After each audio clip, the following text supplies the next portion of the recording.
अस्सलामुअलैकुम स्टूडेंट्स।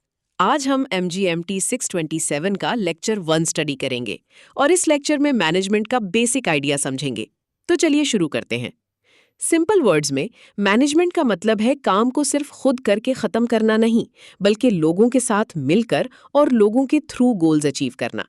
यानी एक प्रॉपरली ऑर्गेनाइज्ड ग्रुप में सब मिलकर काम करें और मैनेजर ऐसा एनवायरनमेंट बनाए जहां हर पर्सन अपना रोल भी अच्छी तरह निभाए और टीम के गोल में भी कंट्रीब्यूट करे। यहाँ एक इम्पॉर्टेंट बात यह है कि मैनेजमेंट को आर्ट भी कहा गया है। आर्ट इस सेंस में कि मैनेजर को सिर्फ रूल्स या थ्योरी नहीं आनी चाहिए, उसे लोगों को समझना, कोऑर्डिनेट करना और राइट डायरेक्शन देनी भी आनी चाहिए।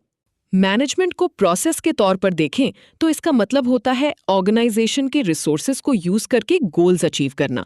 ये काम प्लानिंग, ऑर्गेनाइजिंग, लीडिंग और कंट्रोलिंग के थ्रू होता है।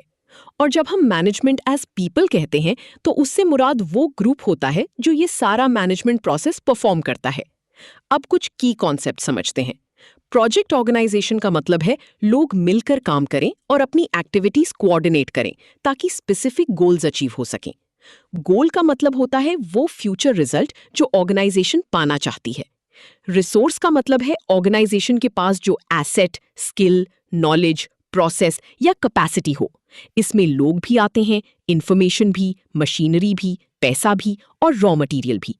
अगर कोई रिसोर्स ऑर्गेनाइजेशन को कंपेटिटिव एडवांटेज दे तो वो स्ट्रेंथ होती है, और अगर ऑर्गेनाइजेशन किसी चीज में वीक हो या उसके पास कैपेसिटी ही ना हो तो वो वीकनेस बन जाती है। मैनेजमेंट के मॉडर्न कॉन्सेप्ट को समझने के लिए फ्रेडरिक टेलर का नाम बहुत इंपॉर्टेंट है।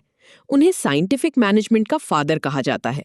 उनका फोकस ये था कि प्रोडक्शन ज्यादा एफिशिएंट कैसे हो, कॉस्ट कम कैसे हो, प्रॉफिट्स कैसे बढ़ें और वर्कर्स की पे भी कैसे इंप्रूव हो। सोचो, अगर एक फैक्ट्री या प्रोजेक्ट में लोग मेहनत तो कर रहे हों लेकिन काम स्लो हो, ट्रेनिंग कम हो और सपोर्ट ना मिले तो आउटपुट वीक हो जाएगा। टेलर ने इसी प्रॉब्लम को देखा। उनका मैसेज सिंपल था, लोगों को प्रोडक्टिव बनने का बेस्ट चांस दो और फिर उनकी प्रोडक्टिविटी को रिवॉर्ड भी दो। उनके मुताबिक हाई प्रोडक्टिविटी तभी पॉसिबल होती है जब रिवॉर्ड्स अच्छे हों, ट्रेनिंग प्रॉपर हो और मैनेजमेंट कंटिन्यूअस सपोर्ट दे। यानी प्रॉब्लम सिर्फ लेबर में नहीं होती, मैनेजमेंट की समझ और सपोर्ट भी उतनी ही इंपॉर्टेंट होती हैं। हेनरी एल गैंट ने मैनेजमेंट में ह्यूमन एलिमेंट की इंपॉर्टेंस को हाईलाइट किया। उनका कहना था कि मैनेजमेंट के मसाइल को समझने के लिए सिस्टम को भी समझना जरूरी है और लोगों को भी, यानी लेबर और मैनेजमेंट दोनों को क्लियर अंडरस्टैंडिंग होनी चाहिए। उन्होंने ग्राफिक मेथड्स दिए जिससे प्रोजेक्ट प्लान्स को बेहतर तरीके से डिस्क्राइब किया जा सके। इससे मैनेजर्स को कंट्रोल बेहतर मिलता है। उन्होंने स्पेशली टाइम और कॉस्ट की इंपॉर्टेंस को स्ट्रेस किया, क्योंकि प्रोजेक्ट में सिर्फ काम होना इनफ नहीं होता, वो टाइम पर और रीजनेबल कॉस्ट में भी होना चाहिए। इस पार्ट का सिंपल टेक अवे ये है कि अच्छा मैनेजमेंट दो चीजों को साथ लेकर चलता है, सिस्टम की क्लैरिटी और इंसानी अंडरस्टैंडिंग। इस डायग्राम में देखो, सेंटर में ऑर्गेनाइजेशनल ऑब्जेक्टिव्स हैं, यानी फाइनल टारगेट ये है कि ऑर्गेनाइजेशन अपने गोल्स अचीव करे। इसके अराउंड 3 इंपॉर्टेंट आइडियाज दिख रहे हैं। पहली बात, लिमिटेड रिसोर्सेज से मैक्सिमम रिजल्ट निकालना। इसका मतलब है कि टाइम, पैसा, लोग और मटेरियल सब लिमिटेड होते हैं, इसलिए उनको स्मार्ट तरीके से यूज करना पड़ता है। दूसरी बात, लोगों के थ्रू और उनके साथ काम करना। मैनेजर अकेला सब कुछ नहीं करता, वो टीम को अलाइन करता है। तीसरी बात, इफेक्टिवनेस और एफिशिएंसी का बैलेंस रखना। इफेक्टिवनेस का सिंपल मतलब है सही गोल अचीव करना। एफिशिएंसी का मतलब है कम वेस्ट के साथ काम करना।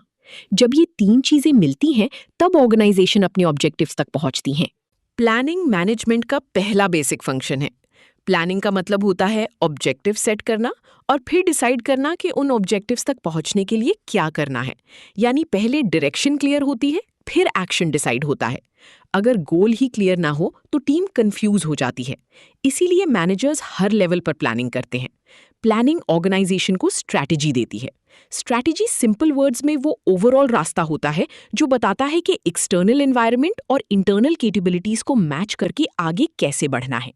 एक छोटी सी एग्जांपल लो, अगर प्रोजेक्ट का गोल हो कि प्रोडक्ट जल्दी लॉन्च करना है तो प्लानिंग में डेडलाइंस, रिक्वायर्ड पीपल, बजट और प्रायोरिटीज डिसाइड होंगी।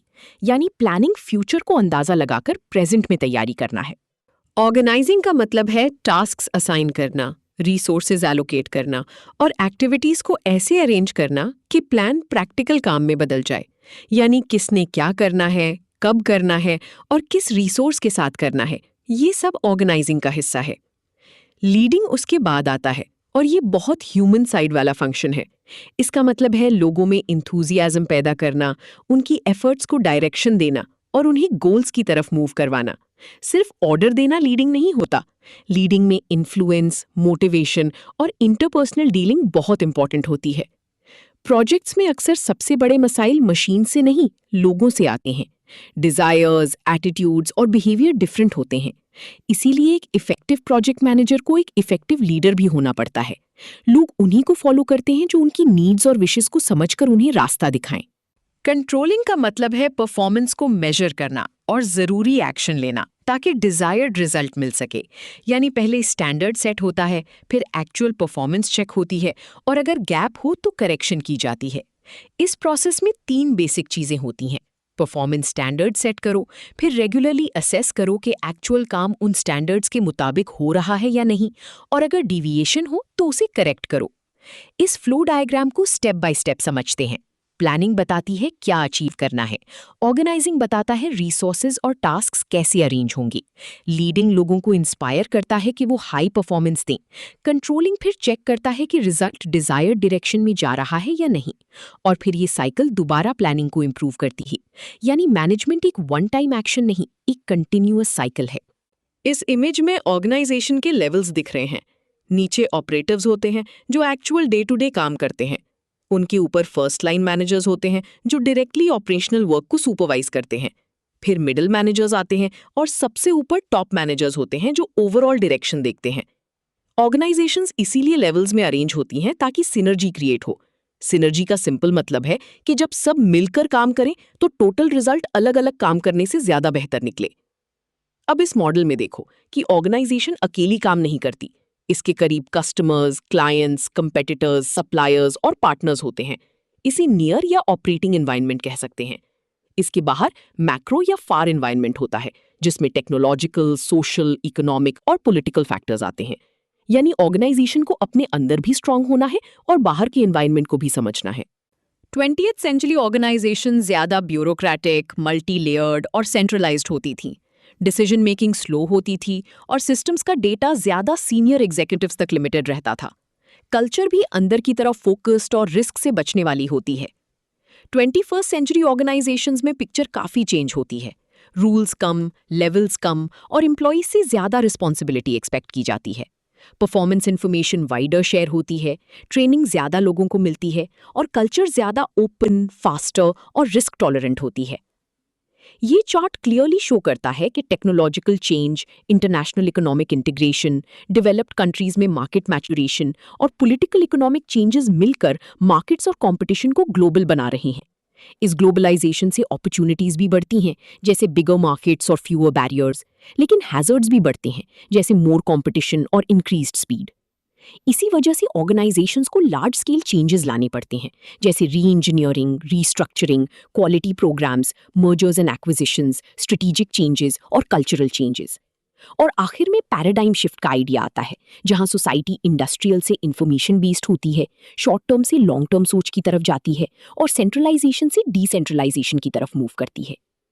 आज हमने मैनेजमेंट का basic meaning, key concepts, major functions, organisational levels, changing environment और मॉडर्न शिफ्ट्स को समझा। सिंपल बात यह है कि मैनेजमेंट सिर्फ काम चलाना नहीं, बल्कि लोगों, रिसोर्सेज और डायरेक्शन को स्मार्ट तरीके से जोड़ना है।